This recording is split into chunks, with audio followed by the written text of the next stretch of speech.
Good day and welcome to Rishabh Instruments Q3 FY2024 earnings conference call hosted by DAM Capital Advisors Limited. As a reminder, all participant lines will be in the listen-only mode and there will be an opportunity for you to ask questions after the presentation concludes. Should you need assistance during the conference call, please signal an operator by pressing star then 0 on your touchtone phone. Please note that this conference is being recorded. I now hand the conference over to Ms. Bhumika Nair from DAM Capital Advisors Limited. Thank you and over to you, ma'am. Yeah, good morning everyone. Welcome to the Q3 FY24 earnings call of Rishabh Instruments Limited. We have the management today being represented by Mr. Narendra Golia, Chairman and Managing Director, Mr. Dinesh Muslalekar, CEO, Mr. Vishal Kulkarni, CFO. I'll now hand over the floor to Mr. Golia for his initial remarks, post which we'll open up the floor for Q&A. Over to you, sir. Thank you, Bhumika. Welcome and good morning to all the participants in the call. Thank you for joining us on the Rishabh Instruments call where we will discuss the Q3 results as well as the 9 months Y2D results. Along with me, as Bhumika introduced, is Dinesh Muslalekar, our Group CEO. He is with me, and there is Vishal Kulkarni, our CFO. And there are people from Strategic Growth Advisors who are our investor relations advisors. We have already uploaded the results and the press release on the stock exchanges, and I'm sure many of you had a chance to go through the same. Otherwise, I would urge you to go through it at the end of this call because we will not discuss everything which is already put on the website. Some of you may be hearing us for the first time today. Many of you have either participated in the IPO. Many of you I have met personally. Some of you have visited here. But still, I will give a quick snapshot of our company and then I will let Dinesh walk you through the operational performance of this quarter. And Vishal Kulkarni, our CFO, will talk about the financial performance. As Bhumika said, please reserve your questions at the end of the session and we'll be happy to answer any clarifications that you need. As many of you have read in the DRHP or many of you know, Rishabh Instruments is in the business of designing, developing and manufacturing global energy efficiency solution products. So we deal with instruments which help all of people to increase the efficiency of the electricity that they use. And now, of course, energy has got different forms, So we do that. We've been doing this for the last 40 years, and our products are mainly used for energy efficiency solutions.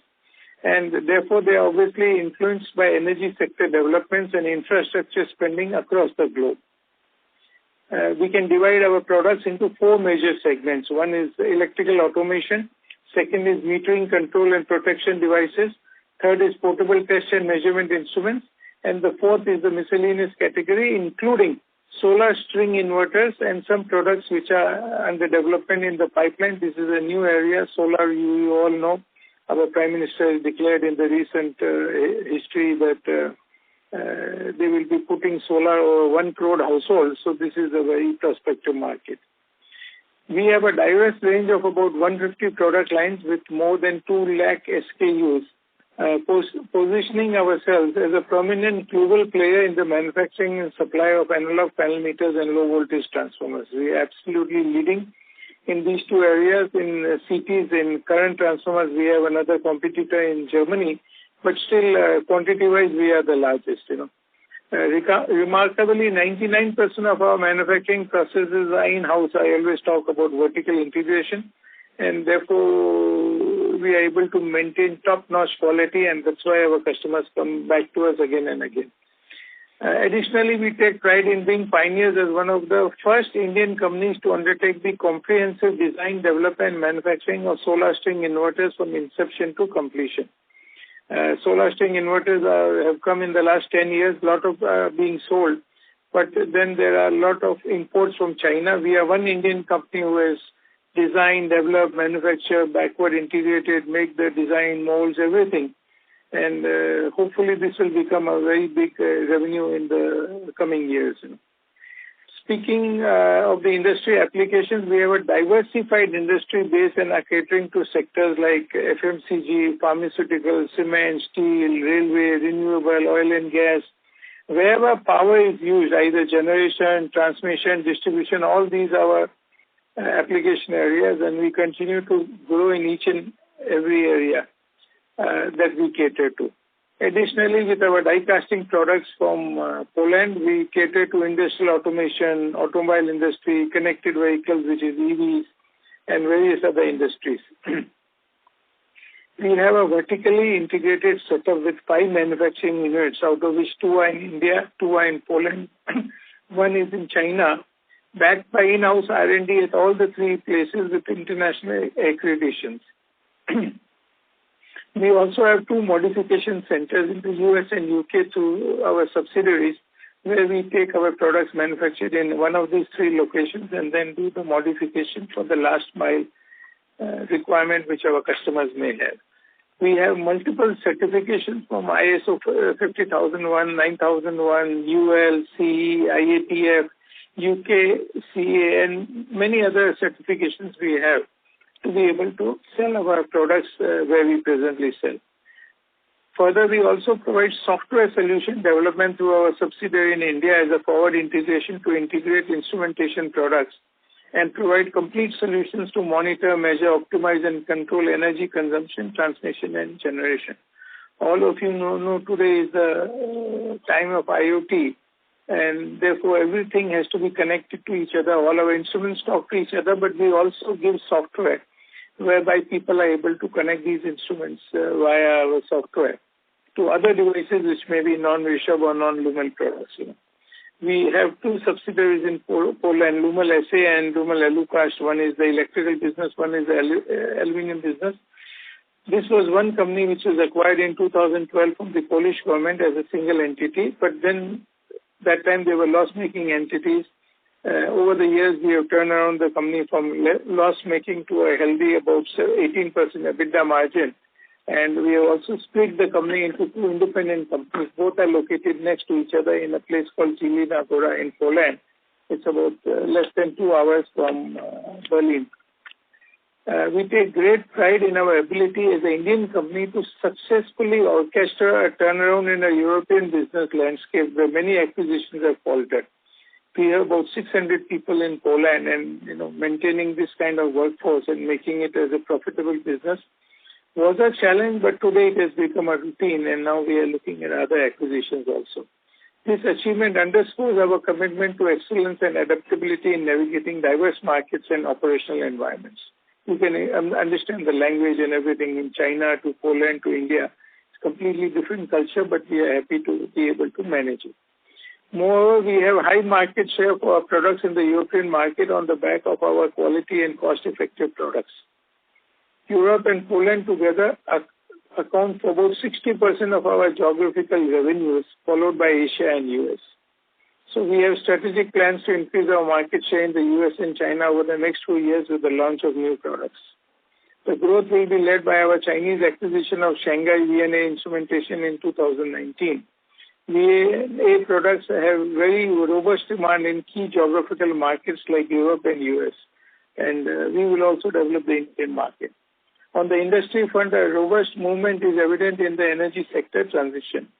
Major developed economies such as Europe and US, along with emerging economies with anticipated high future energy demand such as India, Brazil, and Indonesia, have made noteworthy strides in advancing their energy transition agendas. Our Prime Minister also keeps repeating how India will become a renewable energy source.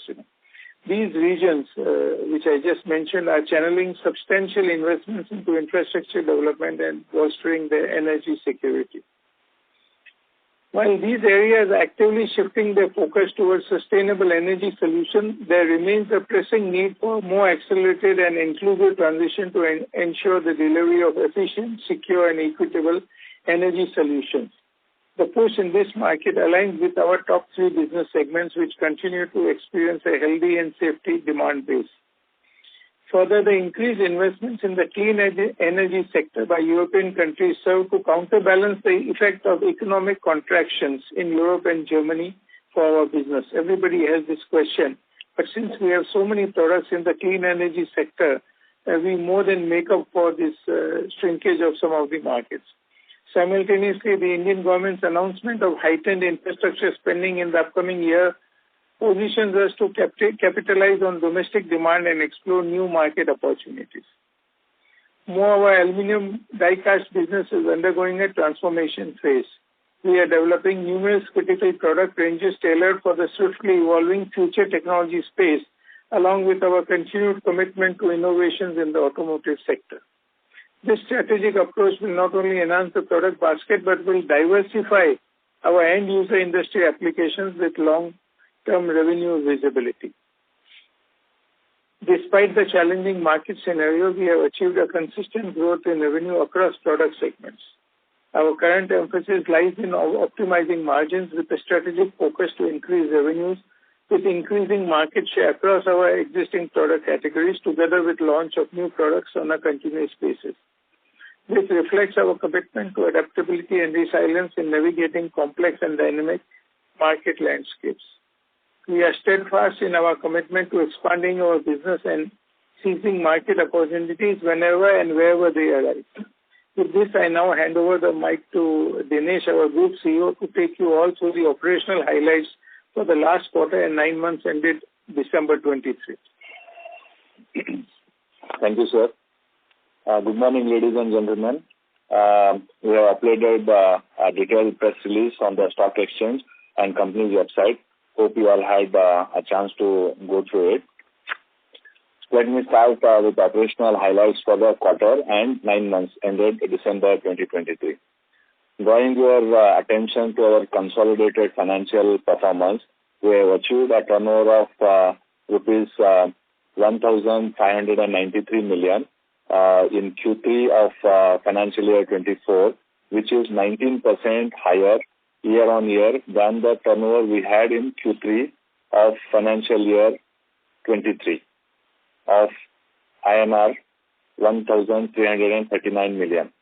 Further, on 9 months annualized performance, we have achieved a turnover of rupees 5,118 million, which is up by 30% year-on-year performance in the respective period last year, that is on the YTD 9 months financial year 23 of rupees 3,951 million.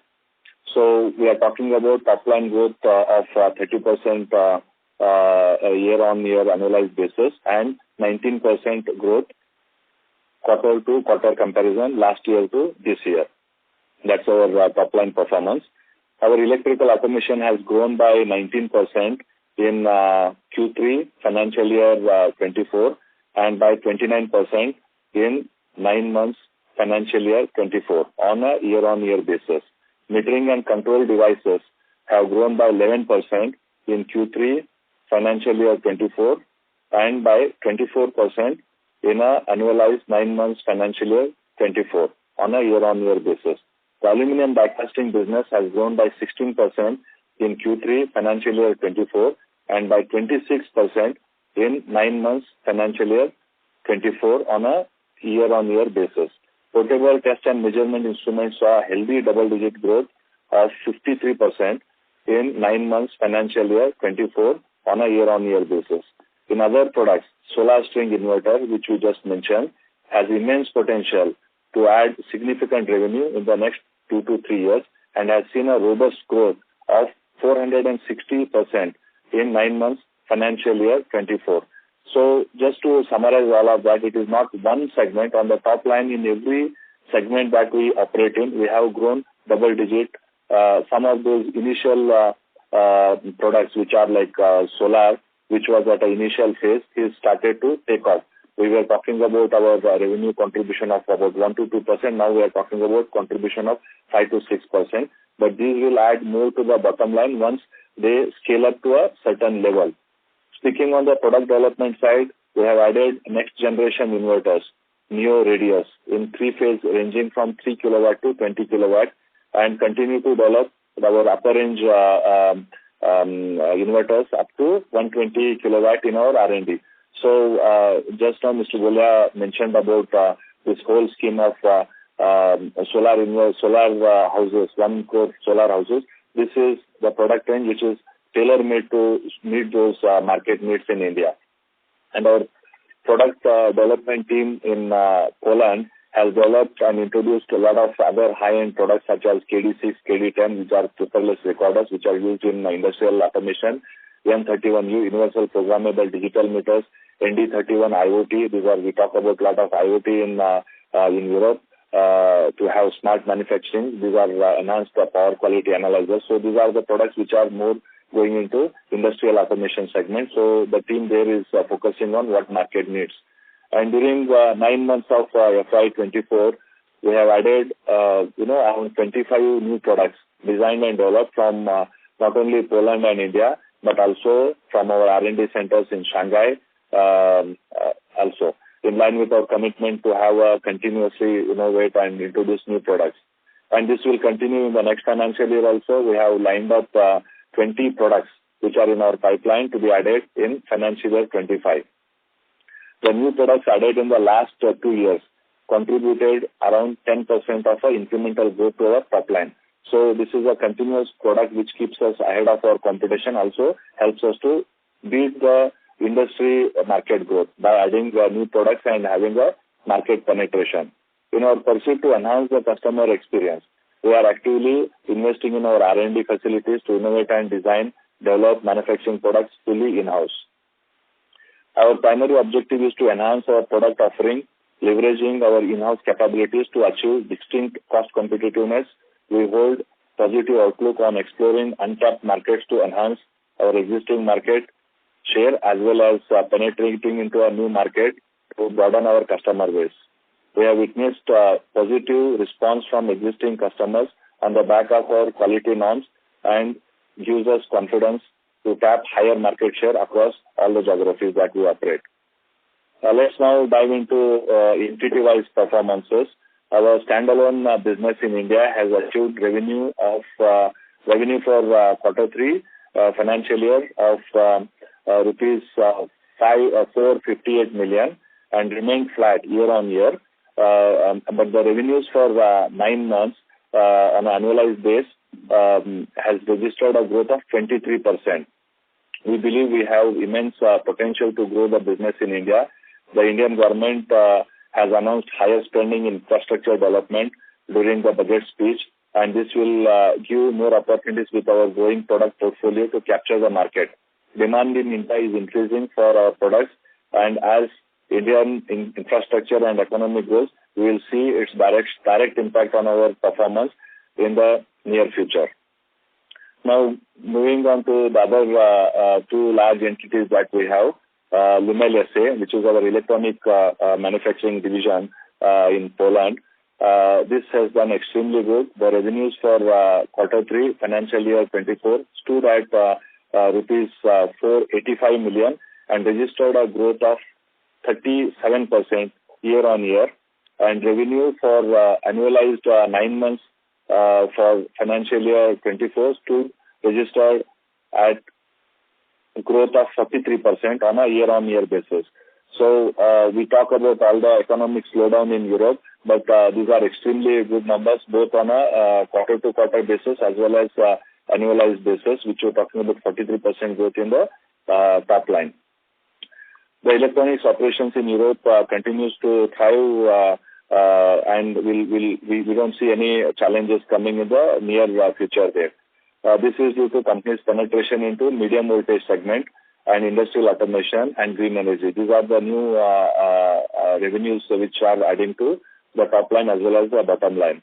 Further, we have invested in state-of-the-art SMT line. We have a dedicated SMT line exclusively to support EMS business in Lumel SA in Poland, which is already occupying 90% of its capacity, and we may invest more as we develop the business. In Lumel Alucas, the revenues for quarter 3 of this financial year stood at rupees 859 million with a growth of 16% year on year. Revenue for 9 months annualized basis registered a growth of 29% on a year-on-year basis. The aluminum die casting business has been has seen revenue increasing by 29% year-on-year. The addition of new products has impacted our EBITDA margin temporarily. We have introduced about half a dozen technically very challenging but futuristic projects in the EV space, which are going to give revenues for the next 4 to 8 years, and these are high entry barriers for others to enter. We were happy to be part of this game-changing technology which automotive industry is driving, but everybody is in the high learning curve there. So until these processes stabilize and we start leveraging the economies, so the profits will start flowing in from those new futuristic projects, which is the main concern and which has dragged our EBITDA at the consolidated level as we saw in Q3. Overall, our European business did experience some impact, primarily attributed to slowdown in that region and transition of vehicles into EV space. However, it's noteworthy that the impact has been minimal within our industry. This resilience can be attributed to higher spending commitments by governments towards the clean energy solution, which has served as a mitigating factor against the challenges posed by the regional slowdown. So just to give some examples, the European Union has a budget of spending 12 billion to upgrade and enhance the infrastructure for the energy distribution and transmission, which is basically a need coming out of having a distributed energy sources such as solar plants, windmills, which have to be connected to the main grid. So that's something which government is expanding, and as Mr. Narendra Gole has suggested, wherever there is energy which is generated, transmitted or consumed, we are in that business. Now a little bit brief on our China business. Our China operations have started to grow post extended COVID that we had in China. So the whole world witnessed 2 years of COVID shutdown, but we had about 3 years shutdown there. This company was acquired in 2019. 3 years we lost after that, and this is first and second year that we are reorganizing, and it has started growing now. So we have invested in our R&D and other infrastructure there. Now we registered a growth of 29% on an annualized basis this year. The strategic acquisition in China will help us to source electronic components for Lumel SA, the electronic manufacturing in Poland, and Rishabh Instruments in India, reducing the cost of raw materials. We expect about 5 to 10% reduction in our electronic component prices coming out of this strategic move which we will be doing in the coming year. V&A is also expanding R&D for new product development and expansion of current product portfolio. This acquisition will help us to serve new clients with the new product launches in China, Europe and USA territory. At present, we are at a net exporter to China. So this will change subsequently. Our other entities like Sifam, Tinsley in USA and UK entities are steadily growing. The USA business has grown by 25% and UK business has grown by 16% on 9 months annualized basis. So it's not only our product lines. Every product line has grown at the top line. Every entity also has grown at the top line. Just to make a clear emphasis on that point. Let me give you a little more insight on the margin front now. Our Q3 financial year 24 adjusted EBITDA is at rupees 137 million on a consolidated basis. It's down by 41% from Q3 of financial year 23 adjusted EBITDA of rupees 230 million. Overall, we have achieved a PAT of rupees 73 million in Q3 financial year 24, down by 59% on the year-to-year comparison for Q3 financial year 23. However, for the annualized basis, 9 months financial year 24 adjusted EBITDA stands at rupees 835 million, which is up by 42%. I repeat, 42% from 9 months annualized EBITDA of rupees 588 million. We have achieved 9 months financial year 24 year-to-date PAT of rupees 376 million in Q3 financial year 24, which is up by 9% on a year-on-year comparison from 9 months of financial year 23. The decrease in EBITDA for this quarter is mainly on account of the following three factors. ESOP cost of rupees 51 million in Q3 financial year 24 as compared to nothing in Q3 financial year 23. So this year, as we spoke in the last call also, the ESOP cost is going to be there. And then provision in relation to a withholding tax, which is of rupees INR 36 million. This we have taken as a abundant precaution. We have made a provision for that. And then operational factors, these are non-operational factors which we spoke. On the operational side, the addition of new products has impacted our EBITDA margins temporarily. However, there are long-term contracts expected to generate higher revenue going forward with better margin profits due to operational leverages to play. Our newly introduced products of solar inverters has seen multiple growth of more than 20 times in revenue for a quarter ended December 2023 on a year-on-year basis. However, the product is in its initial phase and hence the margins are lower, which are anticipated to expand once our volumes go up. The adjusted EBITDA, excluding ESOP expenses and withholding provision, has increased by 42%, as I said, on a year-on-year basis in 9 months of financial year 24, and adjusted EBITDA margin, excluding ESOP expenses and withholding provision for 9 months financial year 24 increased by 141 basis points. This was largely propelled by company's in-house cost effectiveness and process improvement initiatives, which we always do on a continuous basis. Our unwavering commitment to continue research, the introduction of new products, and catering to different industries reflects our dedication to fostering steady growth over the years.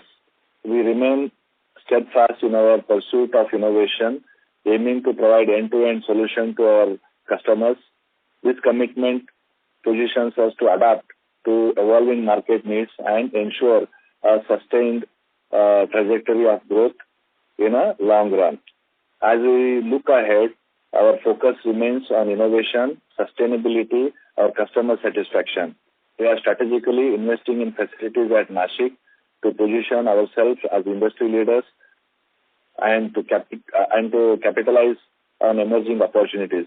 Further, it is to be noted that the overall YTD performance remains at our previous guidance, and we believe the same remains constant for the next year. We do have some seasonality impacts in Q1 and Q3, which are slightly on a sluggish side, but Q2 and Q4 have always performed well. This is a historical trend that we have. In the end, I would like to express my sincere appreciation to our dedicated team for their support. Now I will hand it over to Mr. Vishal Kulkarni, CFO of our group, to dwell into the financial specific details on performance of our overseas subsidiaries, after which we will be open for any questions. Thank you.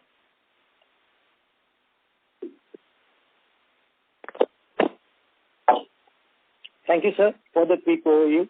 Let me just give a brief on the financial performances. Good afternoon, all. Starting with the company-wise key financial highlights. For Rishabh Instruments standalone business, revenue for Q3 FY24 stood at INR 458 million, and for 9 months FY24 stood at INR 1,655 million. The consolidated revenue for Q3 FY24 stood at INR 1,339 million, and for 9 months FY24 stood at INR 5,118 million. The consolidated adjusted EBITDA remained at INR 137 million in Q3 FY24 and INR 835 million in 9 months FY24. The consolidated adjusted EBITDA margins stood at 8.6% in Q3 of FY24 and 16.3% in 9 months FY24. The consolidated PAT was at INR 73 million in Q3 FY24 and it was 376 million in 9 months FY24. Now I will like to take everyone through the two big international subsidiaries that we have in the group. Lumen SA, the electronics business where we manufacture and supply products in Europe and supply to rest of the world. The revenue for Q3 and 9 months FY24 has remained at INR 485 million and INR 1,336 million respectively. The EBITDA stands at INR 101 million and INR 302 million for Q3 and 9 months FY24 respectively. Further, our aluminium die-cast business, which is under the company Lumen Alucast, has shown a steady growth in revenues both in Q3 and 9 months FY24. Our revenues in Q3 of FY24 and 9 months FY24 remain at INR 589 million and INR 1,981 million respectively. The EBITDA has remained at INR 8 million in Q3 of FY24 and INR 139 million in 9 months FY24 respectively. On the consolidated level, we remain net debt-free with a strong balance sheet. We have net cash and cash equivalents of INR 918 million as of 31st December 2023. The working capital days for 9 months FY24 stood at 118 days. The company strongly remains committed to operational efficiency and continue to see several improvements on the working capital front. With this, I shall now leave the floor open for the question and answers. Thank you. Thank you very much. We will now begin the question and answer session. Anyone who wishes to ask a question may press star and 1 on their touchtone telephone. If you wish to remove yourself from the question queue, you may press star and 2. Participants are requested to use handset while asking a question. Ladies and gentlemen, we'll wait for a moment while the question queue assembles.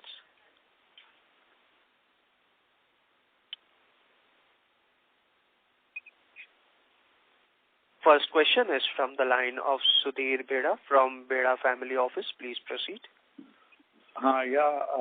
Thanks for the detailed explanation of your company's business and financials. A lot of insight we got.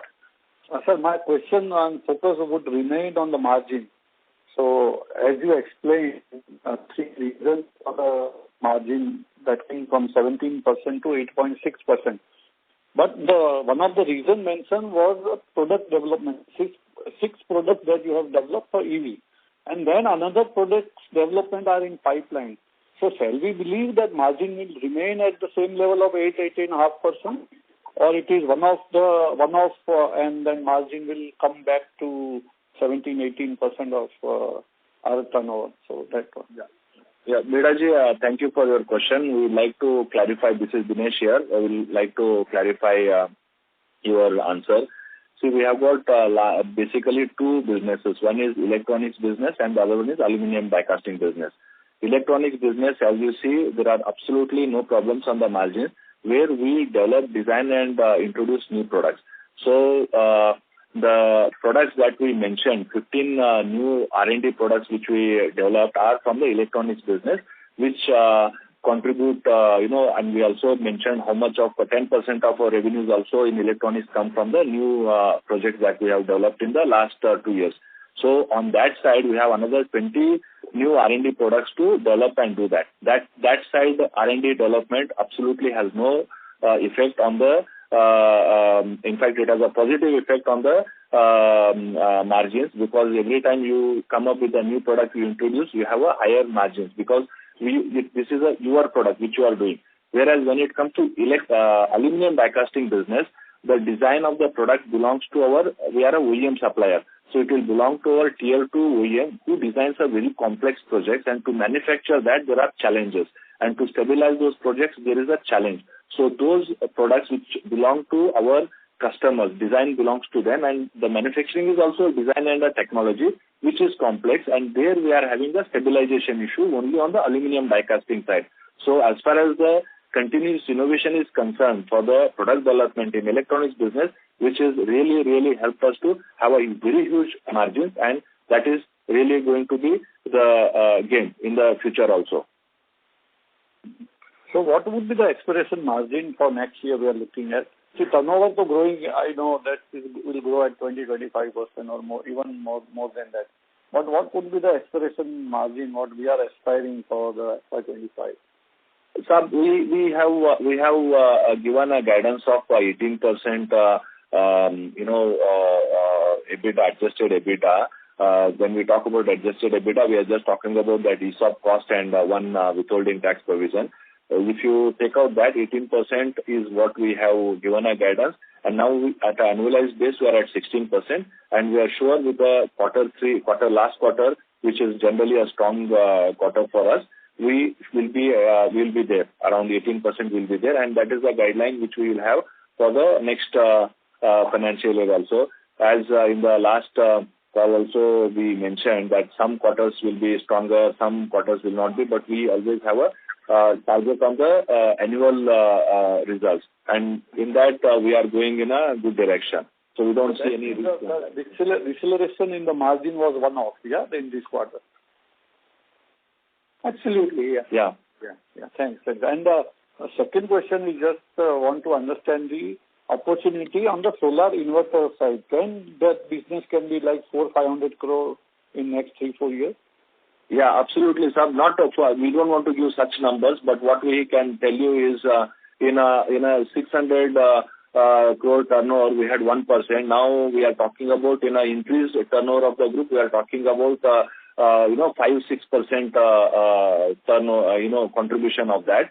So this we have invested a lot in design development, and we are competing against Chinese manufacturing costs, so which is really challenging, to tell you very honestly, because Chinese make them in millions, so and supply to the whole world. So they have forced a lot of companies which were manufacturing inverters around the world to close down. But we have got our cost base competitive enough to them, and we just started to break even that and started to build the volume. And so volumes build, then that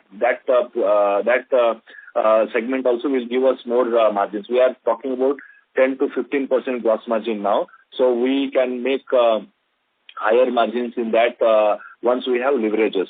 So this business, in my opinion, will cross 100 CR in about 2 to 3 years time. That's our first target, and then it will exponentially grow up. So as we are speaking, there is a big marketing campaign which we are doing in Varanasi, where until April there are going to be about 25,000 inverters which are going to be used, but we want to take a part of that share.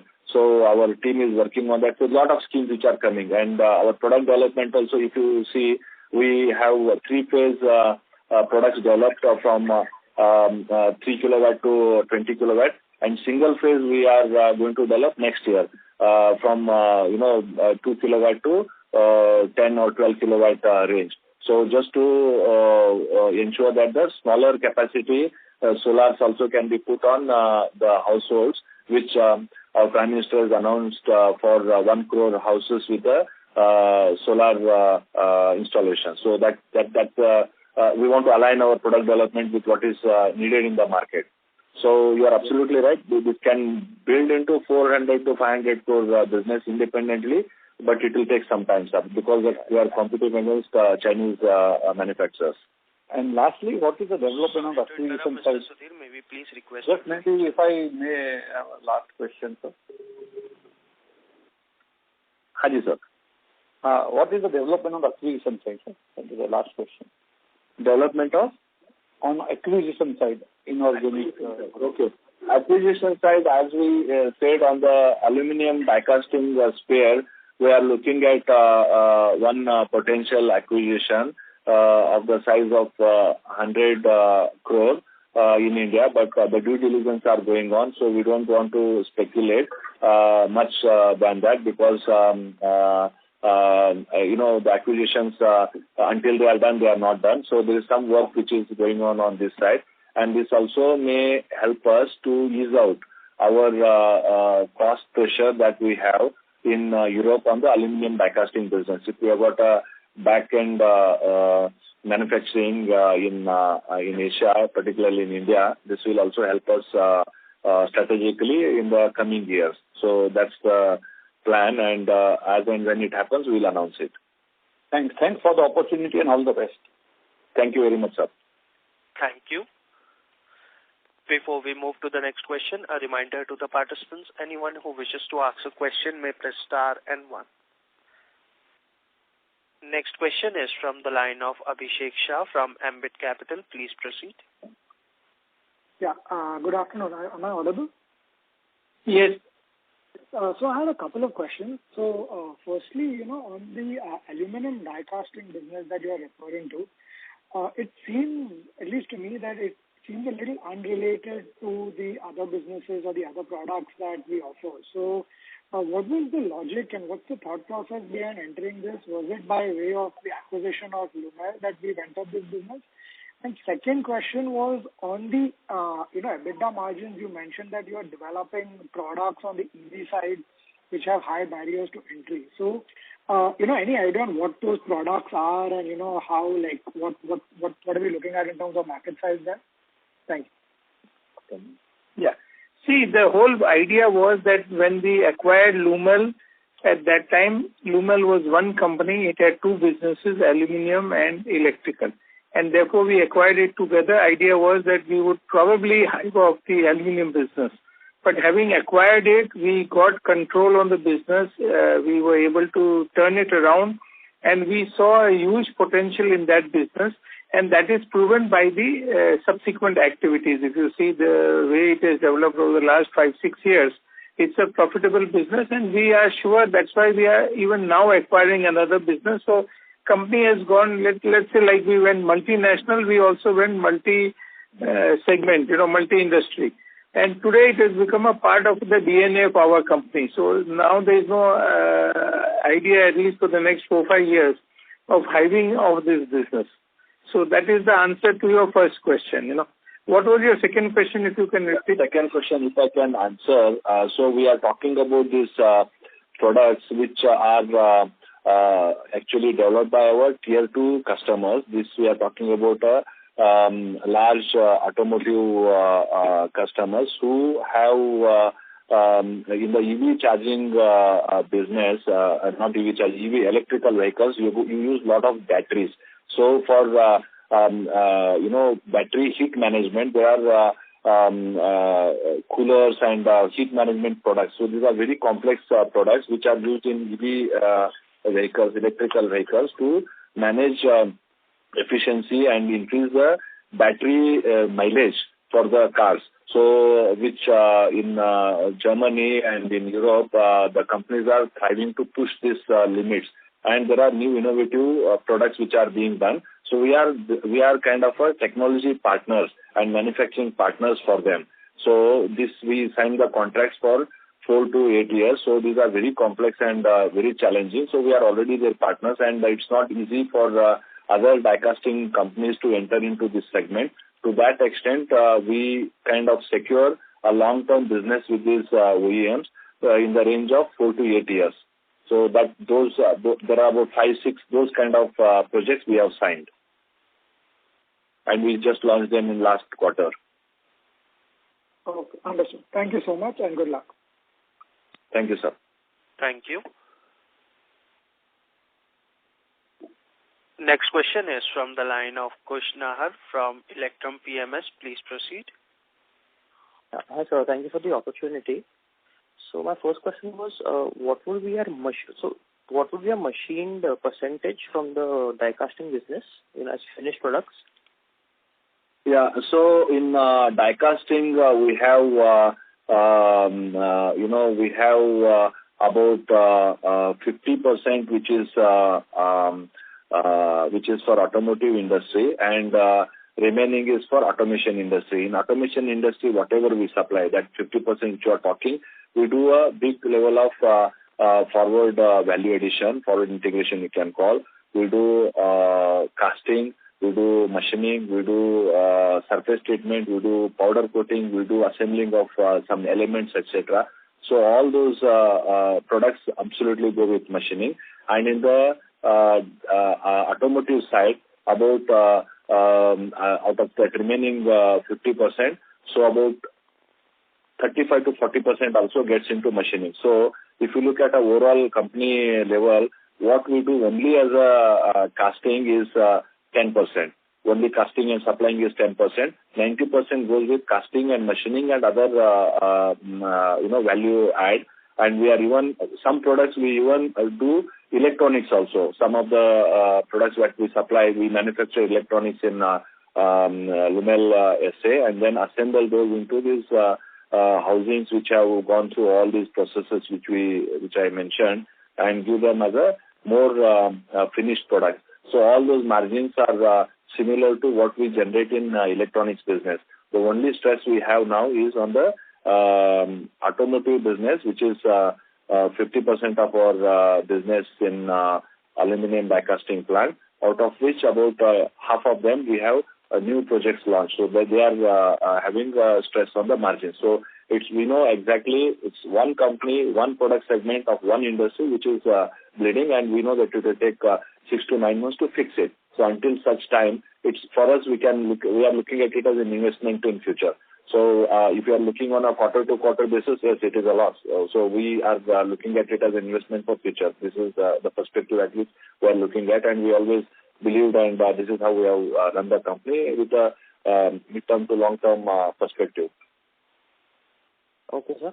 I just want to show the new products that we're launching on the EV side. So all of these would be on the finished products only machining, or that will be from casting basis only? No. All of them are machined and assembled with the elements, with all the leak test and other quality tests done, and they just go in the assembly line of automotive industry. So they are the semi-finished complete modules which go into the assembly line. Okay. So we can expect going ahead margins to increase on the Lumel die casting side because of the change in the mix that we'll have. Yes. Okay, sir. Thank you. Thank you. Thank you. Next question is from the line of Prateek Singh from Helios Capital. Please go ahead. Yeah, thanks for the opportunity.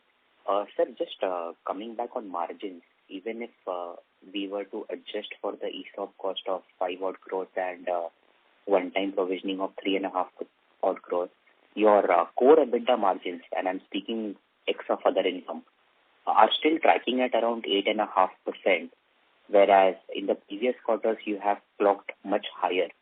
So I just wanted to understand a bit more. Is there any margin headwind or margin pressure you are facing in any of your categories? Because even if I were to adjust for the new product cost related to new product launch, you would still be tracking lower than your past margin prints. No, I haven't understood your question. You are comparing to last quarter, you are comparing to last year, you are comparing 9 months. Just clarify your question, then I will answer it properly.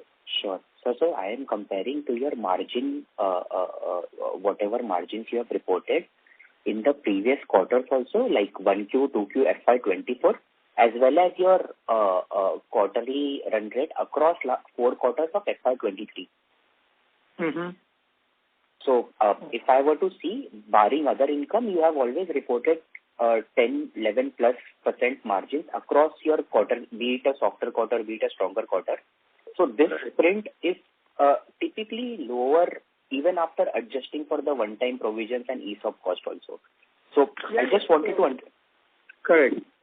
Yeah. So the whole point is what Dinesh just explained. The new projects which we were launched, the aluminum business, is actually some of the projects, not everything, but some of the projects we have not yet reached stabilization. Therefore, they are not making any money, and therefore they are some of the projects also draining money.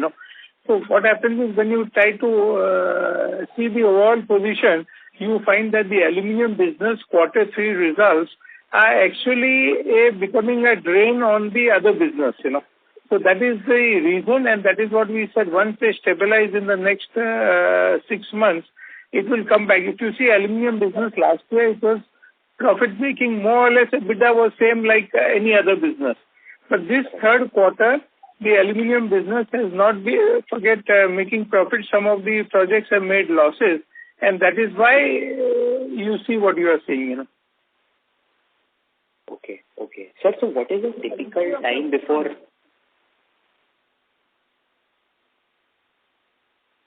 Yeah, sorry, sir.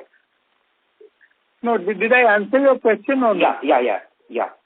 That is understood. So just to delve a bit further, sir, what are these typical scale-up costs which we incur after a launch of product? And just to understand it a bit better, if you can explain it. Yeah. See, typically what happens when you do a estimation for a project which is going to run for 4 to 8 years. I mean, I may take a little bit of a time for you guys to understand the operational side of it. So when you are launching a project which is going to run for 4 to 8 years, so you take mostly the ideal condition, ideal cycle time. So every part has to be made in so much, and your internal rejections have to be less than, say, 10,000 ppm. So you set those parameters, and based on that you do all the estimations. But when you run the first batch, so you will generate maybe 10% scrap. So customer is not paying for that. So and then you have to stabilize, you have to readjust, and then when you do that, then you do a lot of analysis, and then you sit with the engineers of the people who design this product from the customer side, and then they change the design of the product, and then you run it. So when it's a stable product which is always used, like we were making a lot of this compressor parts, we know that this is a stable product which has been there in the industry for a long period. So when you launch those products, the stabilization happens in 2 weeks. But when it's a new product, first time it is designed on the planet by engineers and under a lot of pressure, because there is a lot of EV pressure coming in Europe, because the European Union government has given a lot of you can call diktat to get rid of to ban all the non-EV cars, and by 2025, by 2030, there are a lot of things which are driven. So all these automotive companies are under a lot of pressure to develop these products at a large scale. So EVs have been there for some companies for some time. So there is a lot of disruption which is going on to develop the products very fast. And that has put the pressure and at the design stage and manufacturing stage, and there's a disruption which is going on. So we can always decide not to be part of this game and do our steady business with the profits, and then we will not grow as much as we will grow. Then all these so we do about 50% business in automotive industry. If we don't get into this new game, then that will eventually go down. So if we want to grow, we have to take it up. And then this is what is going through a stabilization process. Right. Understood. Just one last bit from my end. So on the provisioning, how long can this go on? Like we had some provisioning in 2Q, we have some 3.5 crores in 3Q. And any sense you can give? We are talking about these provisions of ESOPs or... No. Okay, withholding tax, we have our tax consultants which are engaged with tax authorities, and in 1 or 2 quarters we may settle down that. So this is work in progress. Okay.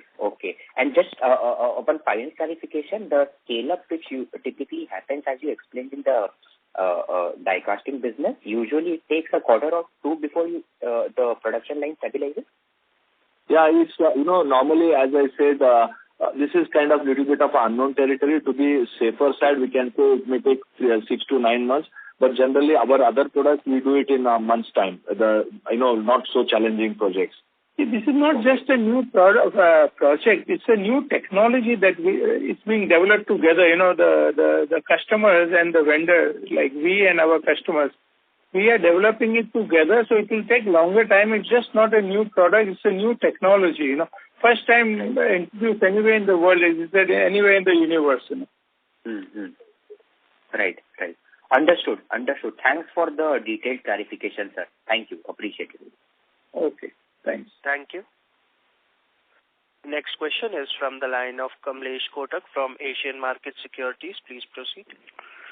Good afternoon, team. Thanks for the opportunity. Sir, I want to understand how much is the ESOP cost for the 9 months for the current year FY24 and how much it will be for the next year 25. Okay, so the ESOP cost for this financial year is going to be 20 crores, and for the next financial year is about 111 crores, 11.4 crores, and 25-26 is 61 crores, 26 crores, and 26-27 is 2 crores. Okay, and how much was 9 months, sir? 17. This year? 9 months is 17 crores, 17 crores approximately. Okay. Other, sir, I just want to understand the other expenses at consolidated level, which is almost at 340 million compared to 236 million last quarter and 216 million previous year's same quarter. So I want to understand why this big jump is on what? Is it because of the low mail or the die casting? What exactly, if you can get some more data on this? Yeah, Vishal will give you some highlights on that. Okay. Yeah.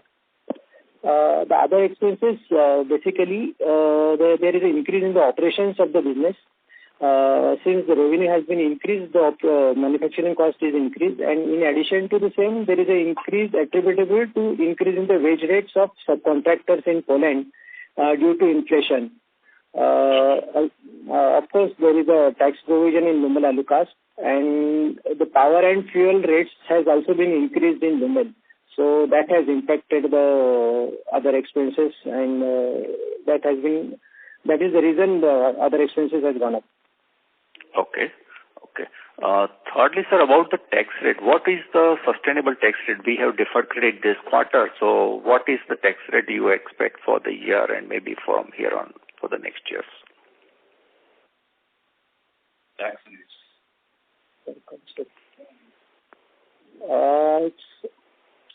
For Lumel entities, we have got three major entities. For the Lumel entities, the tax rate is around 19%, and which is about 60% of our business.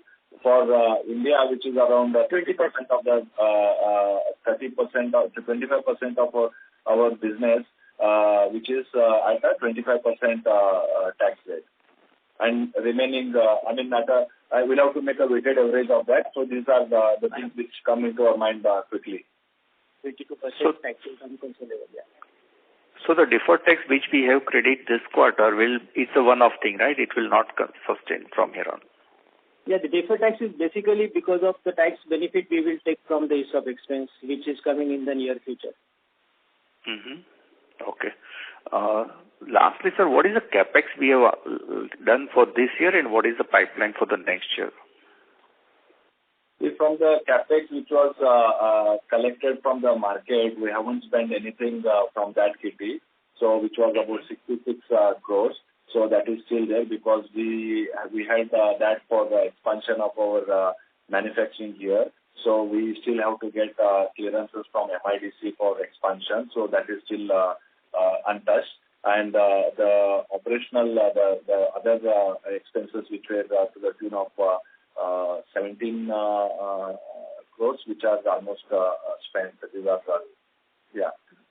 so these are the two things. And other than that, general capex we have. So we did one capex in electronics business in Lumel. I mentioned that in my speech. So we introduced a fully state-of-the-art new surface mount technology SMT line to support EMS business, and we spent about 500,000 euros on that, which is about that's one expense which we did. And there are some capexes which are in line to expand our capacity in aluminum die casting. So we will be expanding one more production hall, which will be of the size of one football field. So we have got the plant is of the size of 4 football fields there. So this is for expanding our capacity in the die casting area. So that is going to take about 2 years. This is at a initial preliminary planning stage, which may be of the expenses may be around we talk about 4 to 5 million euros of capex there. So that is the near the plan that we have.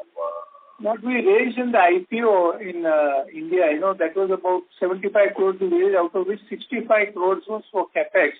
Yeah. This we would expect to use it in the next 2 to 3 quarters. Maximum, 2 to 3 years, but majority of it will be in the coming year. And will it be in India Nashik plant or it will be in the Lumel, sir? It will be in India Nashik. All the capital which is raised in this in IPO will be consumed only in India Nashik. Around 60-70 crore, is it? Yeah. Yes, 62 to be. Okay. Just one more data point, if you can help me, sir. Lumel is catering to how many number of clients, if you can just highlight, particularly on the automotive side? You said new customer, new product launches. So compared to last year, how many new customers we have added, or if you can give me the count, please? Yeah. See, the Lumel, you are talking about aluminum die casting business, right? Yes. Yeah. Lumel aluminum die casting side, we have non-automotive huge blue chip companies like ABB. We supply to 12 of their factories in different locations. Endorsauser, we have 4 locations we supply. Siemens, we supply to about 4 locations. So these are, I'm just taking you the big numbers. So our models of operandi is we engage with the corporate, and then we start supplying to their other factories all over. So we'll have a lot of factories added, a lot of their entities added, but at the same time, we don't want to have too many different customers, which will need to have different alloys. Economies of scale will be not there. So we always try to maintain about 20 customer groups. They are not one customers. Like in the automotive side, we have got Mahle and Valeo. Valeo, we started with one entity. Now we supply to half a dozen entities of them. Mahle, we started with one entity. Now we supply to all the different this thing. Just to tell you, we added Turkey, Valeo this year. Mahle, we added Spain supply. All these EV projects which you're talking, we're going to supply to them. We have plants of Valeo in Czech Republic, in Poland. So these are the big entities, and these companies which I talked about are with the revenues anywhere between 10 billion to 40 billion euros. So these are large companies with hundreds of plants all over, and we start working with them with different entities. So. Okay, great. Thank you very much, sir. That's it from my side. Thank you.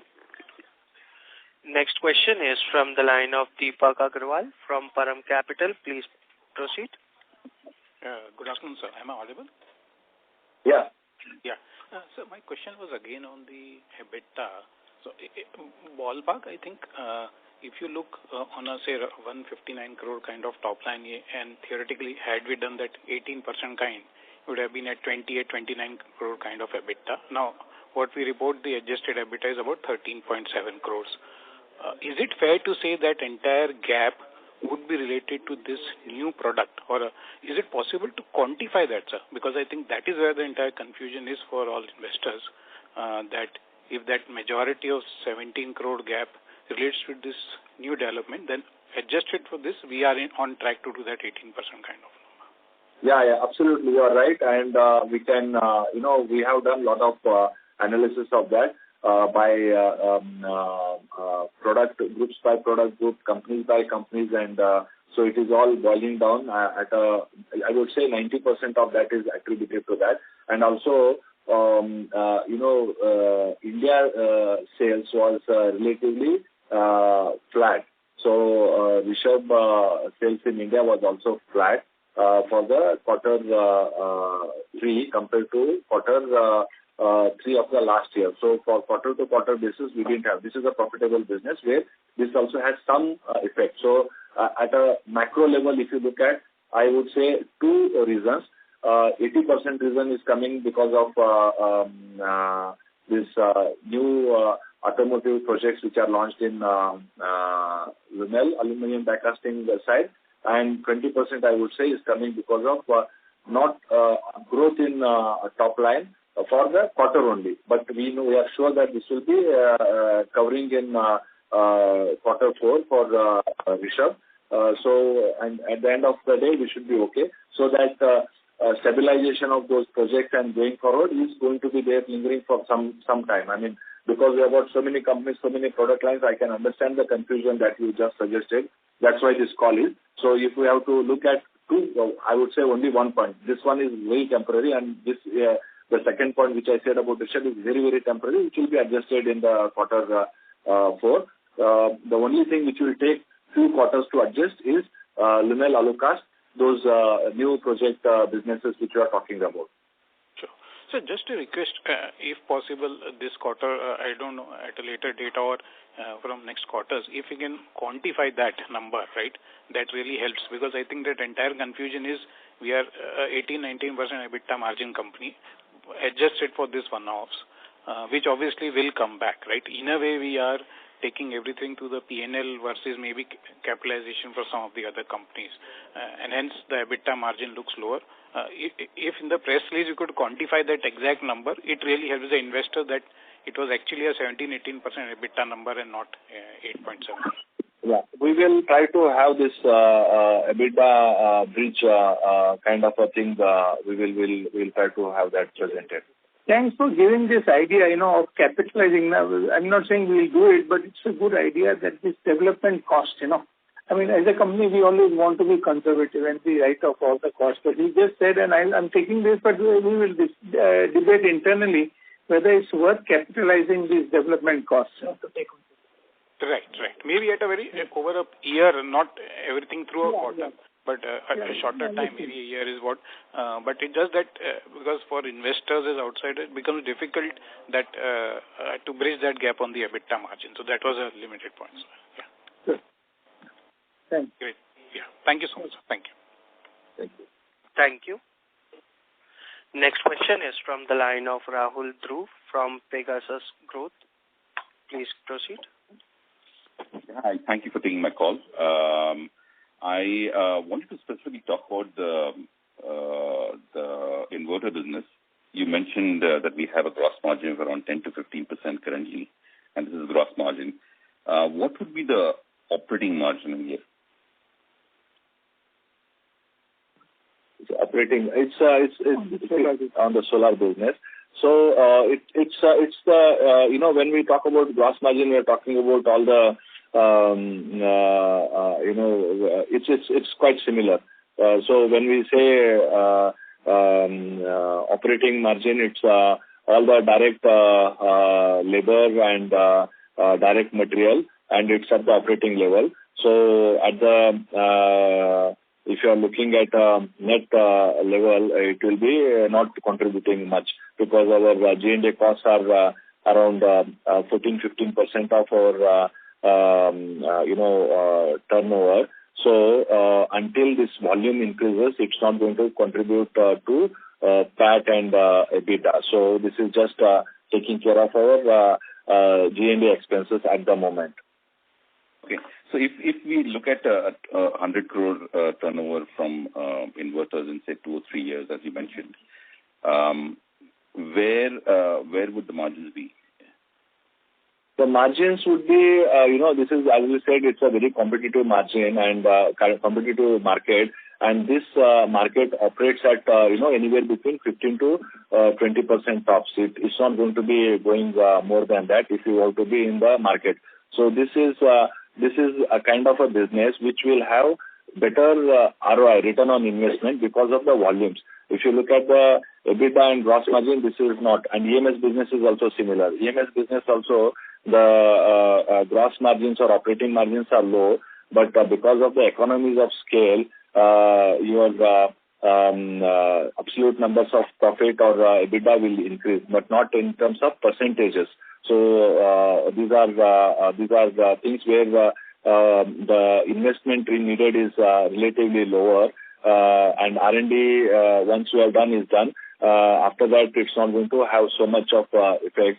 So these are the typical businesses where we will be adding those to increase one, top line, second, the ROIs.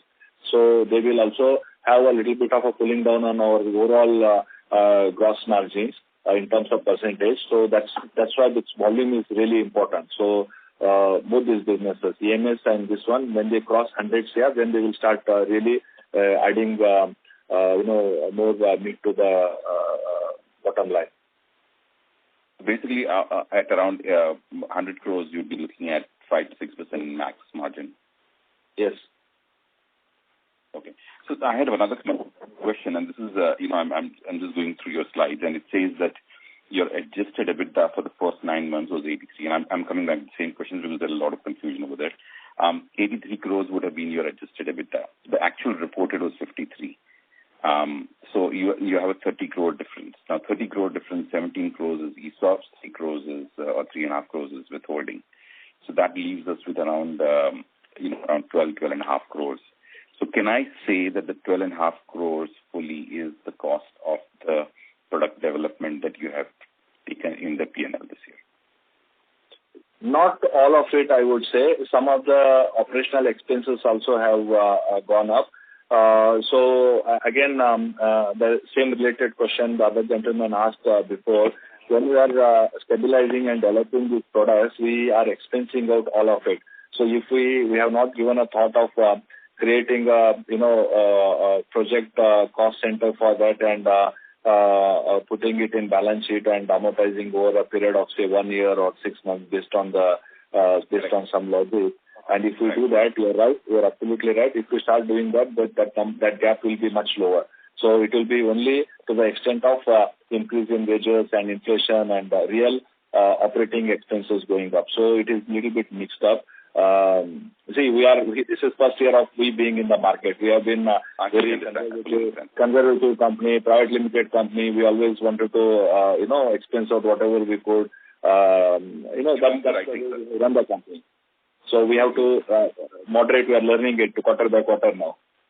Yes. And the input which we get from you guys is really helping us. I mean, we have made a note of 2-3 very good suggestions given by you as well as other gentlemen. So we will be doing that. Yeah.